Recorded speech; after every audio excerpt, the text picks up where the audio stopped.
In 1987, a fossil hunter in Kansas uncovered something no one expected. The fossil is the skeleton of an ancient marine reptile, its bones holding a full-grown baby sealed inside the mother's body, locked together for 78 million years. This fossil does not just confirm that these ancient marine reptiles gave birth to live young. It captures a real death during labor, frozen in stone. But why has this most intimate evidence of prehistoric life been barely seen by the public? The full case starts here. A slab of pale stone, streaked with faint shadows and mineral veins, holds the remains of two vertebrate skeletons locked together. The larger frame stretches nearly 5 meters from what is left of its shoulder girdle to the tip of a paddle-like limb. Vertebrae run in a gentle curve, ribs splay outward, and the pelvic bones fan across the lower half of the block. Within the outline of this adult torso, another skeleton lies nestled, smaller, but unmistakably vertebrate. Its backbone mirrors the arc of the larger, but at half the scale. Long paddle bones, delicate and unweathered, radiate from jointed limbs. The skull, compact and rounded, points toward the posterior of the larger body, jaw closed, neck arched slightly forward. Bone surfaces are smooth, with no sign of gnaw marks or crushing. The arrangement is tight, the smaller skeleton fully enclosed by the ribcage and pelvic bones of the larger, as if sealed inside. There is no scattering of bones, no evidence of intrusion from outside the adult body.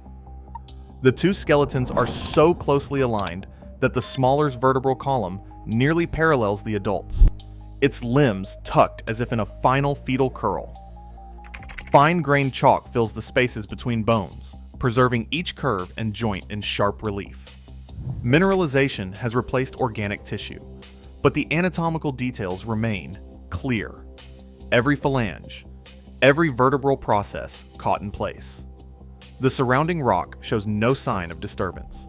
There are no burrow marks, no signs of scavenger activity, and no evidence that either skeleton was moved after burial. The bones are articulated, not jumbled, and the boundaries between skeleton and sediment are clean. The overall impression is of two bodies, one inside the other, frozen in an instant of life and death. There are no eggshell fragments, no stomach contents, and no indication of predation. The smaller skeleton is far too complete and well-ordered to be a meal, and its position deep within the adult's torso rules out post-mortem invasion. No labels, no species names, no provenance. Just the raw, physical evidence. A large marine reptile with a second, nearly full-sized offspring enclosed within. Each rib, each limb, each vertebra preserved in context, offering no immediate explanation. The configuration is both orderly and unsettling, a puzzle set in stone. The slab does not answer questions. It only presents a scene that demands investigation. Two skeletons, one body encasing another, perfectly preserved and silent, waiting for someone to decipher what happened here. In the summer of 1987, on a rolling patch of Kansas prairie known as the Bonner Ranch, an amateur fossil collector named Charles Bonner uncovered a block of pale stone that would become one of the most important marine reptile discoveries in North America. The slab, lifted from the upper Smoky Hill chalk of the Niobrara Formation, contained the remains of an extinct marine reptile, Polycotylus latipinus. This animal was not a dinosaur, but a relative that ruled the Cretaceous seas, its body built for life in open water. Broad, paddle-shaped limbs anchored to a streamlined torso, while a short neck and powerful jaws hinted at a predator adapted for speed and maneuverability. The Niobrara chalk, deposited around 78 million years ago, records a time when much of central North America lay beneath the western interior Seaway. Fine-grained sediments settled on the seafloor, creating a quiet environment where the remains of marine life could be buried and preserved. The Polycotylus specimen from Logan County was found almost fully articulated, with most major bones in place, and a striking absence of disturbance in the surrounding matrix. Field notes and later laboratory work confirmed the integrity of the find. No sign of scavenging, no evidence of transport, just a direct record of an animal that died and settled to the bottom, undisturbed. The specimen's identity as Polycotylus latipinus was established through careful study of its anatomy. The proportions of the limb bones, the structure of the vertebrae, and the pattern of the pelvic girdle all matched this genus, a common but distinctive short-necked plesiosaur of the late Cretaceous. Closer examination revealed another crucial detail. The epiphyses, the ends of the limb bones, were fully fused. This fusion, along with growth ring analysis from thin sections of bone, showed that the animal was a mature individual. Histological study indicated that growth had slowed but not ceased, placing the animal in its prime reproductive years rather than at the end of its lifespan. Lines of arrested growth, visible under the microscope, confirmed a history of seasonal development and periods of rapid expansion, followed by slower phases, a pattern typical of healthy, sexually mature reptiles. The fossil's journey from field to science was methodical. After its removal in 1987, the specimen was stabilized and later prepared for study at the Natural History Museum of Los Angeles County. There, under the hands of preparators and paleontologists, the chalk was gradually stripped away, revealing the full extent of the skeleton. The discovery of a smaller skeleton inside the adult's torso was not immediately obvious. Only through laboratory preparation and imaging did the full story come into focus. The specimen was formally described in 2011 by F.R. O'Keefe and L.M. Chiappi in the journal Science. The Kansas Polycotylus stands as a rare, thoroughly documented case, a marine reptile from the Cretaceous identified to species, with both field and laboratory records confirming its provenance. The specimen's maturity is grounded in measurable anatomical and histological evidence, not assumption. Its geological context is clear: a deep, quiet seaway, fine sediments, and the absence of disturbance. With these basic facts established, the fossil moves from visual puzzle to cataloged evidence, ready for the next layer of investigation: the anatomy and significance of the smaller skeleton sealed within. Inside the adult's torso, the smaller skeleton reveals itself as more than just a set of bones. It is a developing plesiosaur fetus that had nearly reached the end of its gestation. The proportions are unmistakable. The skull is rounded, the limbs are elongated into paddles with every phalange in sequence, and the vertebral column is complete from neck to tail. Each bone is well ossified, not the fragile cartilaginous tissue of a newly formed embryo, but true bone dense enough to survive the slow mineralization of fossilization. This level of ossification is a signature of advanced development, matching what is seen in modern reptiles and marine mammals just before birth. The size of the fetus is striking.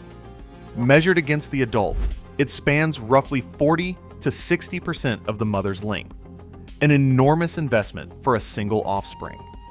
In living animals, such a ratio is rare and seen in whales and dolphins, but almost never in egg-laying reptiles. The limb bones, already robust, show the beginnings of the muscle attachment scars that would power swimming strokes. The vertebrae are articulated, each one in line, forming a gentle arc that follows the curve of the mother's spine.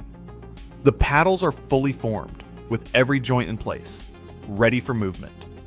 Histological thin sections from the long bones of the fetus show a dense matrix of fibrolamellar bone, crisscrossed with a network of vascular canals. This tissue type is diagnostic of rapid growth, built for speed rather than strength, and is common in animals that must reach a large size quickly. No growth rings or lines of arrested growth are present, indicating that development was continuous and uninterrupted. This is another sign that this was a late-term pregnancy, not a lost clutch of eggs or a prematurely aborted embryo. The orientation of the fetal skeleton is equally telling. The head is directed toward the posterior of the mother's body, aligned with the pelvic opening. This head-first position mirrors the birth posture of modern viviparous animals, where the young must pass through the birth canal in a controlled, streamlined way. The limbs are tucked, the neck slightly arched, and the body curled as if poised for delivery. Such alignment is not random. It rules out the possibility that the smaller skeleton was prey swallowed whole and left undigested. The bones are too complete, too perfectly arranged, and too deep within the torso for any scenario other than internal gestation. Comparisons with known juvenile polycotyledonous material confirm the match. The shape of the skull, the ratio of limb to body length, and the structure of the vertebrae all fall within the range expected for a near-term fetus of this species. There are no signs of digestion, no acid etching, no disarticulation. The evidence converges on a single conclusion. The smaller skeleton is the offspring of the adult, preserved at the threshold of birth. The slab thus captures not just death, but a precise developmental moment, one rarely seen in the fossil record, and almost never in such detail. No trauma scars mar the bones. Both skeletons lie in close anatomical order, adult and fetus preserved as if caught in the same moment. Forensic analysis begins with what is present: clean, undisturbed articulation. The fetus deep within the adult's torso. Limbs folded naturally. Head angled toward the pelvic outlet. The body cavity is sealed by intact ribs and pelvis, and the fetal skeleton is too large, too complete, and too perfectly aligned for any scenario involving ingestion or post-mortem invasion. No evidence of predation, scavenging, or expulsion appears in the surrounding matrix. The absence of bite marks, acid etching, or bone scattering rules out predatory attack. The fetus is not a meal, nor a victim of necrophagy. Its position nested within the adult's body cavity, head oriented toward the birth canal, argues against accidental intrusion after death. The chalk encasing both skeletons is fine-grained and undisturbed, with no signs of burrowing or sediment mixing that might indicate later disturbance. The clean contact between bone and matrix suggests both bodies arrived on the seafloor intact and together, sealed off from scavengers by the low oxygen conditions typical of the Niobrara Seaway's deeper reaches. Alternative explanations must be weighed against the physical evidence. If the fetus had been expelled after death, its bones would likely show displacement or loss of articulation, yet every joint remains in place. If the fetus had been ingested, acid marks or partial digestion would be expected, but the surfaces are smooth and unblemished. No eggshell fragments, no traces of multiple offspring, and no signs of a clutch appear in the rock. The single large fetus is positioned for birth, not for digestion or decay. The lack of external trauma or pathology on the adult skeleton limits what can be said about the cause of death. There are no healed fractures, no signs of infection, no evidence of a catastrophic injury. The adult's bones show the slow, regular growth of a healthy individual. The fetus, nearly full term, displays no malformations or developmental arrest. Both appear to have died suddenly, with no drawn-out illness or prolonged decay.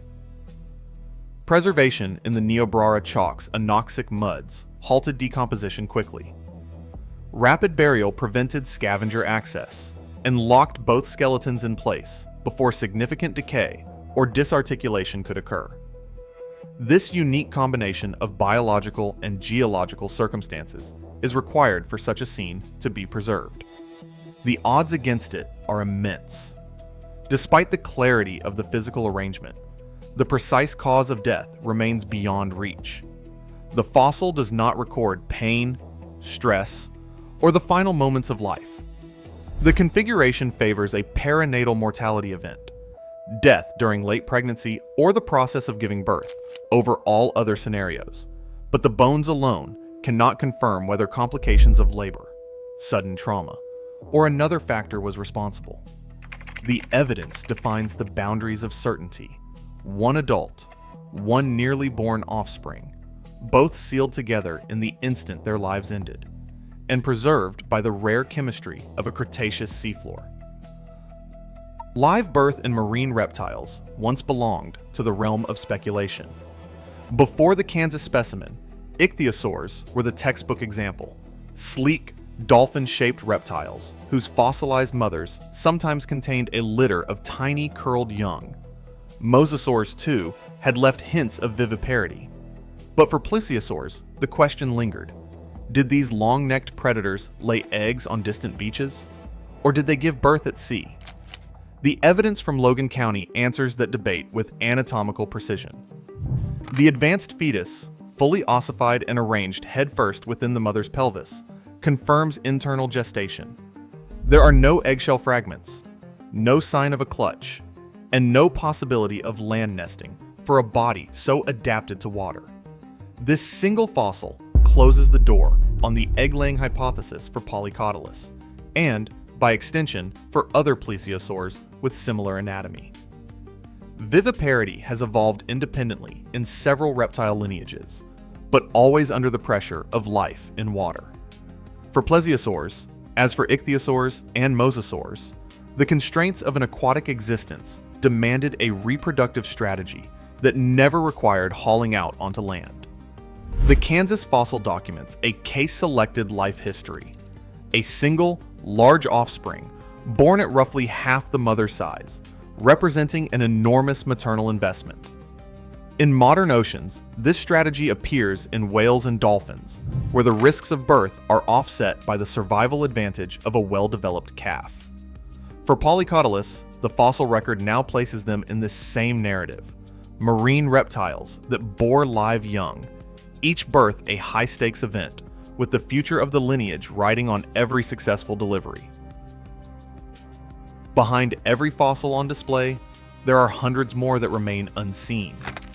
Each decision about what appears in a gallery is shaped by the practical realities of museum work, and by what curators can realistically protect and explain to the public. The Natural History Museum of Los Angeles County rotates specimens through public halls on schedules set by available space, conservation needs, and the pursuit of visual impact. A plesiosaur slab, even one with a story as rare as a mother and her unborn young, must compete for attention with towering skeletons and iconic predators. Floor plans favor the spectacular, full mounts that dominate a room, or skulls that draw crowds. Specimens that are incomplete, fragile, or that require special supports often end up in storage, accessible only to researchers or during occasional behind-the-scenes tours. Curators weigh multiple, sometimes conflicting factors: the stability of ancient bone, the cost of specialized mounts, the risk of light or humidity, and the challenge of interpreting a complex find for a general audience all matter. Even when a fossil is scientifically important, it may be rotated off the main floor to preserve its condition or to make space for new acquisitions. The Kansas plesiosaur, cataloged as NHMLA 133148, has spent time both on display and in collection storage. Its presence in the public eye is never guaranteed. It is subject to the logistics of a gallery with more than 300 fossil vertebrates vying for limited space. Those choices shape what visitors learn about prehistory. When reproductive fossils, evidence of disease, or moments of death are rarely shown, the public image of ancient life tilts toward the dramatic and away from the everyday risks that shaped evolution. The ethics of curation extend beyond preservation. They influence which stories about life and death reach the public, and which remain locked in the drawers of scientific archives. Right now, the fossil remains out of sight, its truth locked in storage. Museum halls instead showcase predators and spectacle. This specimen proves that even in prehistory, life's risks and bonds ran deep. When we choose which stories to display, We shape what generations believe is possible. Sometimes the most profound evidence of ancient life is not what survived, but what was lost together. Share your thoughts below.